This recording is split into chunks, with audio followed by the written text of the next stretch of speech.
Shalom saudaraku, kita kembali belajar renungan Alkitab dengan judul Tuhan Sang Pembentuk.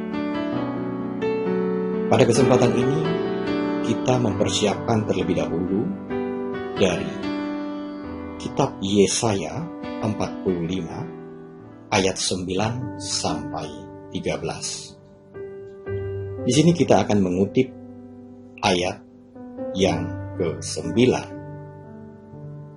Celakalah orang yang berbantah dengan pembentuknya. Dia tidak lain dari beling periuk sari.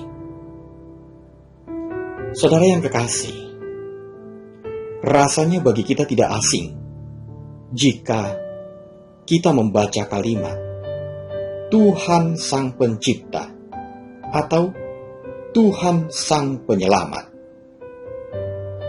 Kalimat ini banyak sekali ditemukan di dalam ayat-ayat Alkitab atau dikumandangkan dalam khotbah. Kalau kita ke gereja, beribadah, atau mungkin membaca, hal ini mungkin tidak asing bagi kita. Baik di dalam doa dan pujian. Saudaraku, bagaimana dengan Tuhan Sang Pembentuk? Rasanya kalimat itu memang agak jarang sekali kita dengarkan atau memang agak jarang sekali dipergunakan. Memang kalimat bentuklah aku ya Tuhan sering kali kita dengar. Tetapi saudaraku, kalimat Tuhan adalah Sang Pembentuk. Nah, nampaknya lebih jarang terucap. Saudaraku yang kekasih, kita diajarkan oleh Tuhan yang menciptakan semesta, karena Dia adalah Allah pencipta segala-galanya. Nah, Allah adalah penyelamat kita.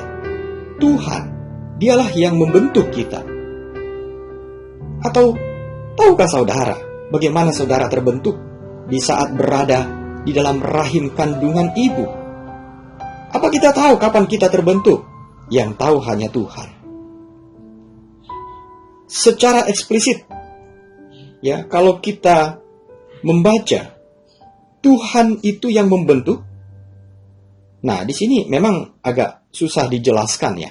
Nah, kalau secara implisit bisa jadi. Nah, ini pun tergantung sebenarnya kepada pengajarnya. Saudaraku yang kekasih, pada kesempatan ini, kita hendak menjabarkan tentang Tuhan Sang Pembentuk. Secara lebih mendalam, kalau kita telaah, kalau kita hayati, yang artinya adalah satu-satunya hanya Dia, Allah, yang sanggup menjadikan atau membentuk. Pada kesempatan ini, di sini kita disadarkan bahwa Tuhan, Allah kita, tidak hanya menciptakan dan menyelamatkan, tetapi juga Allah kita itu adalah juga yang membentuk kita. Di sini dikutip di dalam ayat 9 sampai 13. Allah, Ia membentuk kita menjadi lebih kuat, lebih sabar, lebih baik, lebih rendah hati, saudaraku, dan lain sebagainya. Melalui semua perjalanan kehidupan kita, itu merupakan satu proses. Namun persoalannya adalah, tidak semua umat Tuhan mau dibentuk oleh pembentuknya. Nah, seringkali kita mau lari dari proses pembentukan itu. Seringkali, ya, kita hanya mau diciptakan, mau diselamatkan oleh Tuhan. Tetapi untuk dibentuk, belum tentu kita mau. Dibentuk oleh Tuhan memang tidak mudah, saudaraku. Dalam firman Tuhan, pada kesempatan ini, mari kita melihat bangsa Israel dibentuk Tuhan melalui masa pembuangan. Itu tidak menyenangkan. Namun, di tangan pembentuk yang baik, hasil yang akan dituai tentunya juga baik. Ada orang yang dibentuk Tuhan melalui proses kegagalan. Kegagalan. Setiap apapun yang dilakukannya selalu mengalami kegagalan, mentok. Nah, sehingga ia kemudian ketika mencapai pada titik kesuksesan, ia menghargai apa yang telah dicapai. Ia menghargai kesuksesan yang ia dapatkan. Nah, di situ kita menyadari bahwa ada proses untuk mencapai kesuksesan tersebut. Tuhan juga bisa membentuk kita menghayati betapa mahalnya kesehatan kita pada saat ini. Betapa mahalnya kesehatan yang Tuhan berikan pada kita pada kesempatan ini. Saudaraku, kalau kita memperhatikan, ada begitu banyak pertumbuhan yang sedang terjadi dari virus corona. Ketika kita melihat apa yang sedang terjadi saat ini, baru kita menghargai bahwa kesehatan yang Tuhan Allah berikan kepada kita itu sangat berharga.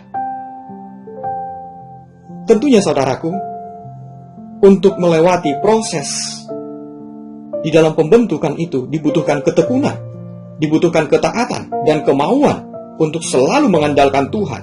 Sehingga pembentukan yang terjadi, proses yang terjadi pada saat mungkin kita mengalami hal-hal tersebut pada kesempatan ini berbuah manis.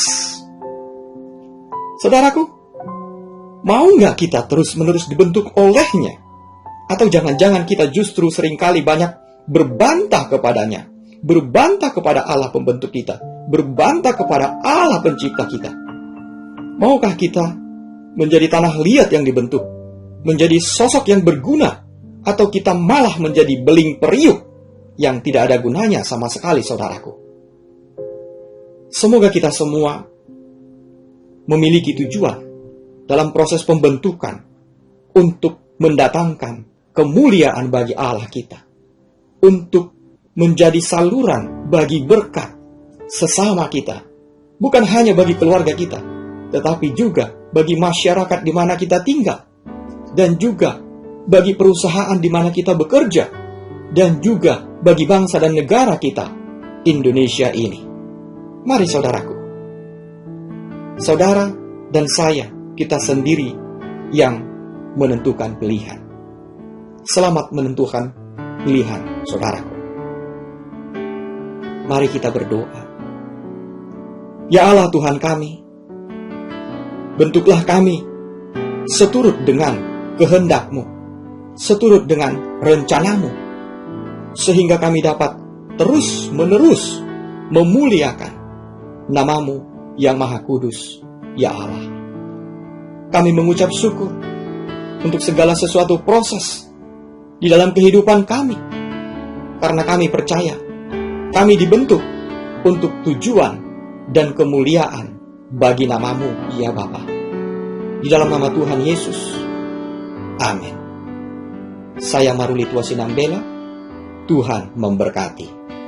Amin.